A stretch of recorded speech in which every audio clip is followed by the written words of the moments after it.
बहुत सारी बातें हैं गौतम जी ने और कृष्णकांत जी ने बोल दी हैं। काफ़ी बातें आ चुकी हैं। मैं इतना कहना चाहूँगी कि हमें ये कैसे मालूम लगता है कि जमहूरियत जो है या लोकतंत्र जो है वो खतरे में है। इसे हर इंसान जो है वो अपनी अपनी तरीके से अपने अपने एंगल से जो है वो महसूस करता है, उसका एहसास करता है। लेकिन मुझे ऐसा लगता है कि जो पत्रकार होता है, जो जर्नलिस्ट होता है, वो तब ये जान पाता है जब वो दूसरों की स्टोरीज कर रहा होता है, दूसरों की कहानियों से रूबरू हो रहा होता है, उन्हें अपने में उतार रहा होता है। तब उसे मालूम लगता है कि जमहूरियत या लोकतंत्र जो है वो कितना खतरे में है। जमहूरियत का मतलब कभी भी अक्सरियत जो है वो नहीं होता है। जो मेरे ख्याल से उसका मतलब होता है कि आखिरी पायदान पर बैठा वो आदमी जिसे कुछ भी खाने का, कोई भी त्योहार मनाने का, किसी भी भाषा को बोलने का, अपने तरीके से शादी करने का, कुछ भी कहीं भी नौकरी करने का, कहीं भी मकान लेने का जो होता है वो अधिकार होता है। लेकिन जब इन अधिकारों पर अंकुश लगने लगता है, पाबंदी लगने लगती है, विरोध होने लगता है, तब एक पत्रकार को मालूम लगता है, तब उसको एहसास होता है कि कहीं ना कहीं हालात जो हैं वो बेहद खराब हैं या खराब होने वाले हैं और बहुत ज्यादा खराब जो हैं वो हो चुके हैं। तब उसे ये महसूस होता है। जैसे मैं इसमें दो उदाहरण देना चाहूंगी। लंबे अरसे से मैं पश्चिमी उत्तर प्रदेश, वेस्टर्न यूपी और हरियाणा कवर करती हूँ। मैंने अपने बचपन से लेकर इस सरकार के आने तक कभी भी हरियाणा में माइनॉरिटी के खिलाफ इस तरह की नफरत और इस तरह का भेदभाव जो है वो नहीं देखा था। पश्चिमी उत्तर प्रदेश में भी छुटपुट घटनाओं को छोड़ दें तो इस तरह की बात जो है वो नहीं देखी थी। इस सरकार के आने से पहले माइनॉरिटीज के साथ जो हम लोगों ने नाम भी कभी इस तरह के नहीं सुने थे। लेकिन इस समय के जो हालात हम देखें, जब हम रिपोर्टिंग करने जाते हैं, तो मैं ये दावे से कह सकती हूँ कि सारी घटनाएं इस ओर इंगित करती हैं कि हरियाणा जो है पूरी तरह से अपने आप को हिंदू राज्य बनाने की ओर बहुत तेजी से अग्रसर है। त्योहारों पर वहां की पुलिस तय करेगी कि आपकी बिरयानी में क्या डलता है, क्या डलेगा, क्या नहीं डलेगा, आप कौन से त्योहार करेंगे, आप कहां पर रहेंगे, आप कौन सी भाषा बोलेंगे।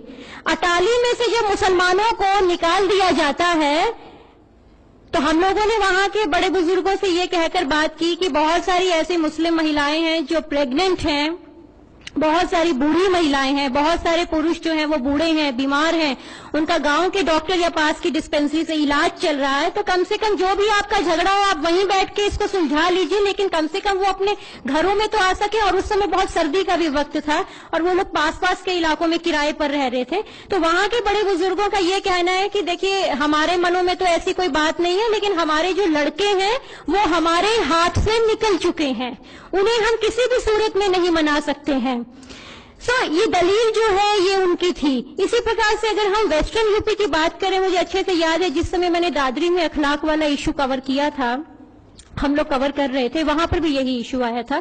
हम लोगों ने ये सोचा था कि दादरी में जो बिसाड़ा जो गांव है, शायद ये उस गांव की घटना है, इसीलिए उसी गांव में इतनी ज्यादा नफरत होगी या जहर होगा। तो मेरे साथ एक और साउथ इंडियन जर्नलिस्ट से हम लोगों ने तय किया कि हम बिसाड़ा के साथ साथ आसपास के 10 गांव का सर्वे करते हैं कि वहां पर कैसी स्थिति है। तो आप यकीन मानिए कि वहां पर भी 16-17 साल से लेकर ये 30 या 32 साल तक के जो युवा हैं, उनके अंदर इतना जहर, इतनी नफरत है, मालूम नहीं राष्ट्रवाद और राष्ट्र प्रेम का कौन सा पाठ उनको पढ़ाया जा रहा है। ये जो नई फौज आ रही है, नई फसल जो तैयार हो रही है, इसमें इतनी नफरतें और जहर से इसको सींचा जा रहा है कि आने वाला जो दौर है वो इससे भी ज्यादा हम लोग खतरनाक तरीके से सोच सकते हैं। जहां तक हम लोग हरियाणा की बात कर रहे हैं, क्योंकि हरियाणा में बहुत ज्यादा मेरा आना जाना रहता है, आप वहां पर काउ कमीशन बनाने की बात करते हैं, आप वहां पे गौशालाओं को सरकारी फंडिंग देने की बात करते हैं, आप वहां पे भगवत गीता को सिलेबस में ऐड करने की बात करते हैं, आप वहां पर वहां का एजुकेशन मिनिस्टर ये बात करता है कि वहां की लड़कियों को कम उम्र का नौजवान पुरुष टीचर नहीं पढ़ाएगा क्योंकि उसकी नीयत अच्छी नहीं होती है। तो ये किसने बोल दिया कि बुजुर्गों की नीयत बहुत अच्छी होती है। आप वहां पे रिफॉर्म्स लाने की बजाय वहां पर उल्टी सीधी बातें करते हैं। तो आम आदमी किससे शादी करेगा, कौन सी भाषा बोलेगा, क्या करेगा, कहां आएगा, कहां जाएगा, ये आप लोग तय करते हैं। अभी एक और विचार आ रहा है आरएसएस की तरफ से कि 12वीं कक्षा तक जो है वो अंग्रेजी जो है वो नहीं पढ़ाई जाए, रीजनल जो क्षेत्रीय भाषाएं हैं उनमें पढ़ाई लिखाई हो। तो मेरा ये मानना है कि आप खुद तो हिंदी के पत्रकार को सबसे आखिर में इंटरव्यू देते हैं, आप अंग्रेजी के पत्रकार को बिठाते हैं, उन्हीं को इंटरव्यू देते हैं। आप खुद विदेशों में जाते हैं, आपके बच्चे कॉन्वेंट में पढ़ेंगे, आपके बच्चे विदेशों में पढ़ेंगे, लेकिन भारत के आम आदमी के जो बच्चे हैं वो सिर्फ हिंदी सीखें, क्योंकि हिंदी में उस तरह का ज्ञान नहीं है, उस तरह की दुनिया की जानकारियां नहीं है जो उसको इस समय जाननी चाहिए। आप रशिया और चाइना कभी हो नहीं सकते जिन्होंने अपनी क्षेत्रीय भाषाओं में पूरी दुनिया को ट्रांसलेट कर दिया है। आपकी क्षेत्रीय भाषाओं में इतना दम है क्या? तो एक तरह से आप शाइनिंग इंडिया की कभी बात करते हैं, आप मेक इन इंडिया की बात करते हैं, तो ऐसे मेक इन इंडिया होगा कि आप सिर्फ हमको हिंदी पढ़ाएंगे, वो भी 12वीं तक, और आपका ये कहना है कि इंग्लिश को सिर्फ इस तरह से पढ़ाया जाए जैसे फ्रेंच और स्पेनिश पढ़ाई जाती है। आप यूनिफॉर्म सिविल कोड की बात करते हैं, ट्रिपल तलाक की बात करते हैं। जब भी हम लोग कई बार ऑफिस मीटिंग या बहुत सारी जगहों पर बैठे होते हैं तो लोग बोलते हैं नहीं नहीं मनीषा जी, आपको नहीं मालूम है, मुसलमानों के यहाँ औरतों की बहुत खराब हालत है। ठीक है, हो सकता होगी, रिफॉर्म्स की जरूरत है, हर तबके में होती है, लेकिन आपके यहाँ तो हालात बद से बदतर हैं। हरियाणा में आए महीने दलित औरतों के साथ रेप की घटनाएं होती हैं और आप बोलते तक नहीं है उस पे। मुझे अपनी जिंदगी में सबसे खराब लगा था जब मैंने एक 5 साल की या 7 साल की एक ब्लाइंड बच्ची को इंटरव्यू किया था, पानीपत की बच्ची थी, उसको उसके मालिक मकान ने रेप किया था। उससे ये तक पूछने का मन नहीं हो रहा था कि बेटा तेरे साथ हुआ क्या है, तो अब किस स्थिति में है। एक साल के बाद भी इतनी कम उम्र की लड़कियों के पेट में दर्द खत्म नहीं हुआ था। आप बात करते हैं यहाँ पर अंधविश्वासों की, आपके यहाँ पर अंधविश्वास ऐसे हैं, आपका चाइल्ड सेक्स रेशो 2 सेंसस से लगातार नीचे है। उत्तर प्रदेश की अगर हम लोग बात करते हैं तो उत्तर प्रदेश के उन जिलों में चाइल्ड सेक्स रेशो लड़कियां सबसे कम है जहां के लोगों को मुसलमानों की महिलाओं की चिंता है। बागपत में सबसे कम है, मुजफ्फरनगर में सबसे कम है, मेरठ में सबसे कम है, गाजियाबाद में सबसे कम है, सहारनपुर में सबसे कम है, और यहीं के लोग ज्यादा उत्पात मचाते हैं हर चीज को लेकर। आपके यहाँ पर अंधविश्वासों की ये हालत है। मुझे याद है अच्छे से कि मैंने एक बार एक फेलोशिप के दौरान में हरियाणा में काम कर रही थी। बेटा नहीं होता है तो औरतों के साथ किस तरीके से बदसलूकी की जाती है, तो वहां की औरतों ने मुझे बताया कि यहाँ पर ये हालात है कि मेडिकल ट्रीटमेंट तो जो हमारे चलते हैं सो चलते हैं, लेकिन यहाँ पर एक और बहुत अंधविश्वास चलता है कि लोग बोलते हैं कि मोर के पंख का पाउडर बना के गाय के दूध के साथ चांदनी रात में लो तो बेटा हो जाता है। और ये बहुत जबरदस्त, मतलब कि मैंने पूरे रीजन में जब इसको पूरे उसमें देखा तो सबने मुझे ये वाली बात बताई। तो आपके यहाँ अंधविश्वासों की ये हालत है। आप अपने रिफॉर्म्स से देखिए, चलिए ठीक है, आपको एक कौम की महिलाओं की बहुत चिंता है, बहुत अच्छी बात है, वो लोग अपना देख लेंगे, आप पहले अपना देखिए। सारी दुनिया में नहीं, अगर हम कहें तो पूरे भारत में औरतें एनीमिक होती हैं, पूरी दुनिया में औरतों के स्वास्थ्य हालात सबसे ज्यादा खराब होते हैं। आपके यहाँ पर औरतें जो है सुबह 4 बजे उठ कर रात के 2 बजे सोती हैं।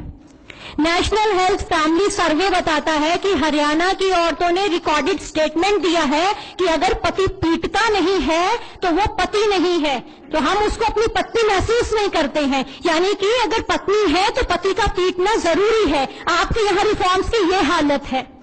तो मुझे लगता है कि गलती जो है वो हम लोगों की इस मायने में ज्यादा है कि जो लोकतंत्र को इतना खतरा नहीं है, लेकिन इस लोकतंत्र के जरिए जो मैंडेट आया है उस मैंडेट से बहुत ज्यादा खतरा है। इस मैंडेट को बहुत ज्यादा चिंता है दूसरे कौम की महिलाओं की स्थिति की, हमारी भाषाओं की, हम एक ही डॉक्टर के पास जाएं, एक जैसा इलाज करवाएं, एक जैसा खाएं, एक जैसी बात करें, एक जैसे त्योहार मनाएं, सबके साथ शिशु शिक्षा सरस्वती पाठशाला में पढ़ने जाएं, ये लोग ऐसा चाहते हैं। तो मुझे लगता है कि जिस तरह की बातें हो रही हैं पॉलिटिकल सिस्टम में, कृष्णकांत ने भी यही बात कही थी कि ले दे कि जब हमारे पास ऑप्शन नहीं रहता है, बातें ये भी हो रही हैं कि अभी तो हमें 3 साल और झेलना है, जितनी चीजें खराब हो चुकी हैं उससे ज्यादा खराब होंगी, तो अगली बार के लिए भी ऑप्शन नहीं है। तो इतनी मेजॉरिटी से तो ये लोग नहीं आएंगे, लेकिन कहते हैं कि आएंगे यही लोग।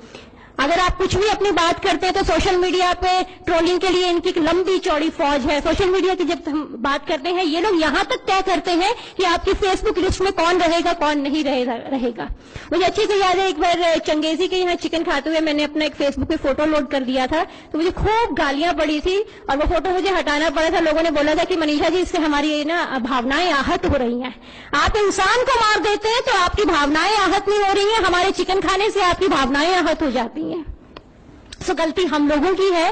अगली दफा के लिए अगर कुछ चीजों में हम लोग सुधार कर सके तो मुझे लगता है कि एकजुट होकर छोटी छोटी चीजों को भुलाकर बहुत सारी चीजों पर सहमति करनी होगी। बहुत सारी चीजों को अगर हम लोग जो हमें अलग कर रही हैं, कहीं ना कहीं हमें छोटे कास्ट में या समुदाय में या भाषा में या कल्चर में बांध रही हैं, उन चीजों को छोड़ के हम लोगों को एक मंच पर आना चाहिए।